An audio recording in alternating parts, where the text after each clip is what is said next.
What happened? I slipped on an ice cube and got covered in boo-boos. Boo-boos, eh? I think you guys want that hospital. Weenie Hut General! Frittata! I always wonder what it is about these big YouTubers always ending their careers as lolcows. It always seems to be everyone's inevitable fate, which is unfortunately exactly what happened to 2.5 million subscriber channel Pirate Software, someone that a lot of viewers actually look up to. Luckily for me, I don't look up to content creators. And because of that, I can usually tell if someone's cringe way ahead of time before the average viewer can. Maybe we're gonna get some of that back. So thank you. Oh man.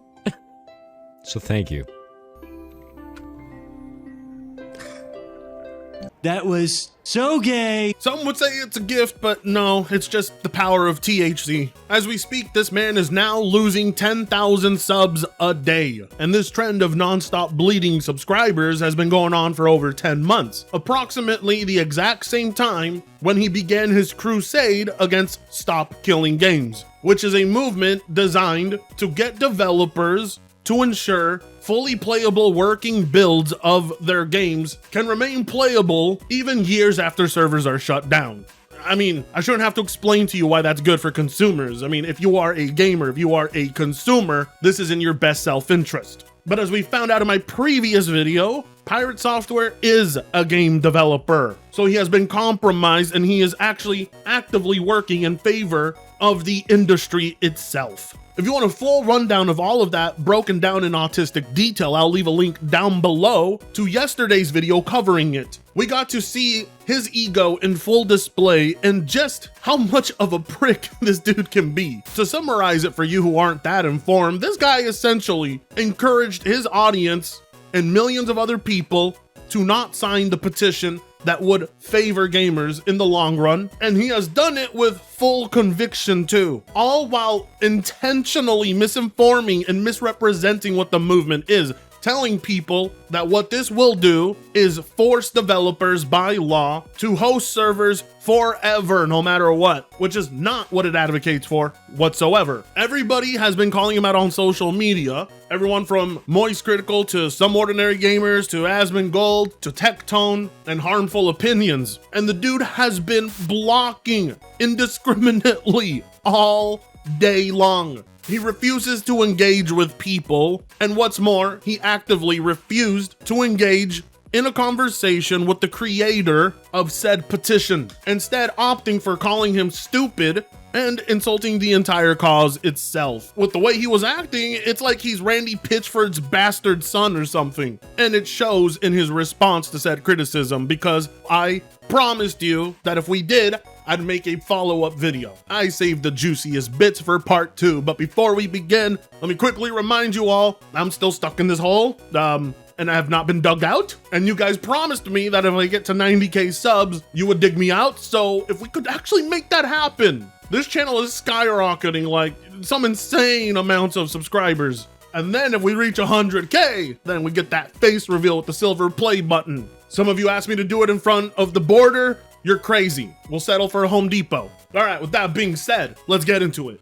Immediately following Accursed Farms' response video debunking every single bit of misrepresentation, Accursed Farms turned to social media to post this long-ass reply to everything. And he's completely full of shit in every single bit of it. Instead of taking accountability for misrepresenting Accursed Farms movement, he quadruples down in the worst way possible. Been reading through all of the posts against me over my stance on Stop Killing Games initiative. Tons of people calling me a liar or that I misrepresented the initiative. Also, lots of content creators dogpiling on this to get their pound of flesh. What pound of flesh? What? What are you talking about? There's barely any meat on you enough as it is. Look at your little twig arms. I can smoke them little arms. Twig boy! There is hours of footage of you out there, and none of it is misrepresented. All of it is given in the full context. Your own words are right there, and nobody's putting any in your mouth. and you 100% misrepresented the initiative. You are partially responsible for damaging this movement. You hurt the potential amount of signatures. You worked against your fellow gamers. And well, yeah, no shit, there's a ton of people talking about you, okay? You have over 2 million subscribers. You're not exactly under the radar at that point. You see, gamers deal enough with the industry constantly shutting down games forever and never allowing a permanent build for customers that paid money, all right? People who paid money are having their products destroyed. It's a real issue and one that affects all of us. So what did you think would happen when the gaming community caught wind of what you were saying? Did you think they were gonna sit by idly going, oh, well, you know, it's his opinion, he's entitled to it? No, they're going to fight for their hobby. This is something that I would expect a channel titled Pirate Software to know. Let's dig into what I actually did and said. I put out 2 videos on August 6, 2024 and August 7th, 2024. These videos are linked at the bottom of this post. Many people have not watched them and are just calling me a liar or attacking my character. Give the videos a watch, read the initiative itself, make a conclusion that you aren't copy-pasting from social media. Monetization on these videos is disabled, so no, this is not some ploy to increase revenue. I just care about this subject and have rightful concerns as a person working in this space. Wow, congratulations. Yeah, went full mask off at the very least. You admitted right there that you are looking out for your own self-interest as a developer who is a part of the industry. You know what I mean? For God's sakes, you're showing up at IGN conventions, promoting your game. You want to be one of them. You want to be a part of the big club that the rest of the people aren't a part of. It's hilarious that you link those videos too, because in one of those videos, in the opening, you say this. And the other day I put out a video called Stop Killing Games, saying why I would not support the initiative. Overall, it was actually quite positive. The analytics on it show that people really think it's a good idea. There's a huge amount of like ratio, and I received hundreds of comments from developers thanking me for putting it out because they can't speak publicly while they're at a business or a job elsewhere. Drain the swamp. Okay, first off, for Christ's sakes, turn off the bass on that microphone, all right? We get it. You really like your Rode microphone. You want to show its capabilities. Turn down the bass, please. I can't play this on my speakers because of how stupid high the bass is. But I love how he basically opens up the video patting himself on the back like, yeah, a bunch of developers, bunch of people in the industry reached out to thank me. That's not a good thing. They are actively thanking you for ensuring that they don't have to be responsible in the future when they pull their games from customers that paid for them. That is every developer's wet dream, because it means they work less, don't have to take responsibility, and can plan to re-release what they shut down in the future and charge for it again. So yes, you are their best friend. Of course they love you. They're reaching out to you in the same way that Randy Pitchford would reach out to anybody who would defend him over $80 games. It's hilarious to me that your concern is,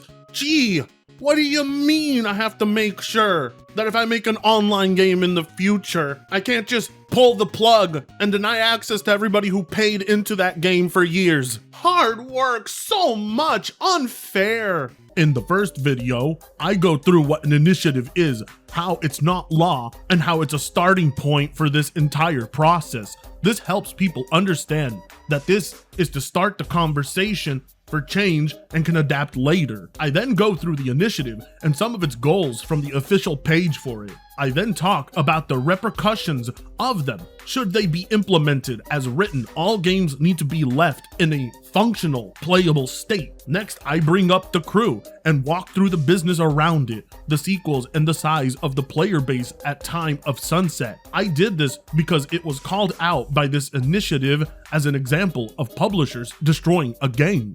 I also harshly critique Ross Scott's wording in his videos because they disparage the lawmaking process and lawmakers, which doesn't benefit players or this movement in any way. Oh no. Anyway, last week... What? You criticized him for going after lawmakers who have been actively ignoring his requests, his complaints, and his petitions? Fuck no. Those lawmakers and the entire process being the way it is why we are in our current predicament. It helps gamers greatly, and it helps the entire process if attention is brought to it in the first place, which it hasn't been. Of all things to be offended at, the way he talks about lawmakers, that's your problem? Really? Looking out for yourself as a developer, fine. I don't agree with it, but it's more relatable and understandable than concerning over the lawmakers who are sitting on their hands, not taking this matter more serious. The lawmakers in place from the very beginning are so out of touch, they probably don't even understand what's going on. And it's incredibly important to have this issue brought into their discussion. What's more is Ross is doing everything legally, ethically, and morally the right way. I talk about potential scenarios where a studio could be abused if the initiative was implemented as written. It adds new paths for abuse, and that needs to be discussed to help hone this initiative into something that would do good without doing harm. And that's where the problem comes in. Those potential scenarios that you brought up already have an answer for in said initiative. You overlooked them. You intentionally glossed over it. But it's put there explicitly, saying that no developer is being forced to forever support a title and to pay out of pocket to maintain servers up forever. That was the potential risk you brought up that was already accounted for here. But like I said, you intentionally overlooked that, and you know you did. I then explained that very few people in the game development space can actually discuss this from the other side due to fear of losing their jobs. A studio is much safer in silent dissent than they are discussing the drawbacks of your ideals.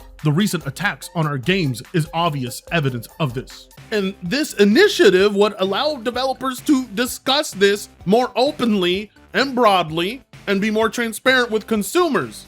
Aren't you tired of living in fear? Because this initiative would bring this discussion more into the light. Developers would be more open to discuss to people how a game will continue to be able to be played and supported by a community years after they shut down servers, which is a discussion that is not shared amongst consumers and developers all too often. And you actively working against this petition would ensure that those devs continue to live like this.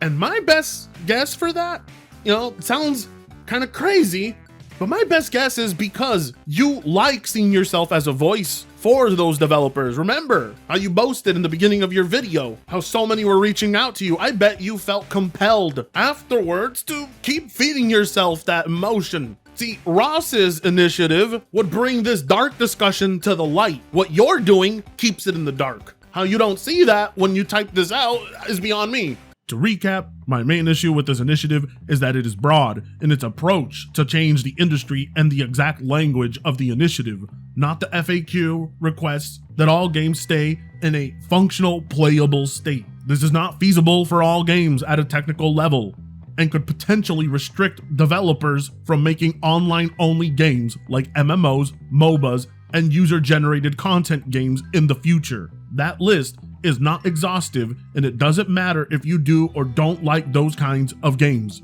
Effectively, this has the potential to restrict future developers from making kick-ass experiences because it locks a weight on their designs. This doesn't make any sense. The initiative doesn't call for games to be outright changed to adapt to a single player format. It's not asking games to change in order to be playable afterwards. It's asking for what you're able to play remain up and available. And it's up to consumers to figure out how they want to continue that support or how they want to connect to it and play it online with other people. It's not requesting developers outright give you the tools and the source code. It's not asking developers to change anything about their games because they don't have to do that in order for this to be possible. Nor does it set a restriction on any developer that would make it so they couldn't make online-only games. I also fail to see how it would weigh down designs since nothing about their games has to change. You would know this if you actually took the time to read what the initiative is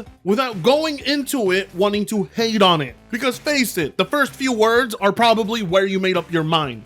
I know this because this image that you have in this long ass tweet that you posted on the objectives is strictly highlighting the top one. That states this initiative calls to require publishers that sell or license video games to consumers in the European Union to leave said video games in a functional, playable state. There's a reason he's laser focused on that, and that's to make it seem like it's too broad of a statement that could lead to worse outcomes than it's aiming to try and fix. And yet, all he had to do was navigate his eyes down to the other 2 paragraphs that provide more clarity and should satisfy any of his concerns, and yet he doesn't point to those. Yet he includes them in the same screenshot, showing to everybody online that he clearly did not read these parts, because look at what they say. Specifically, the initiative seeks to prevent the remote disabling of video games by the publishers before providing reasonable means to continue functioning of said video games without the involvement from the other side of the publisher. The initiative does not seek to acquire ownership of said video games, associated intellectual rights, or monetization rights. Neither does it expect the publisher to provide resources for the said video game once they discontinue it, while leaving it in a reasonably functional, playable state. Why do you think he honed in on the top paragraph? Because if he had read or stated or responded to anything else right there in the objectives list, he would know none of his concerns are even worth mentioning. He misframed it, and he knows he did. And this tweet of his just makes it even worse for himself. He knows what he's doing. He's just going about a very stupid way of doing it. Either way, signatures are up on the petition. I will leave a link to it once again because I urge all my European and UK viewers to go sign it. Like, comment, share, and subscribe if you so choose to. If you want to see more of this, let me know. That being said, I'll see you in the next video. Free Congo sucks ass.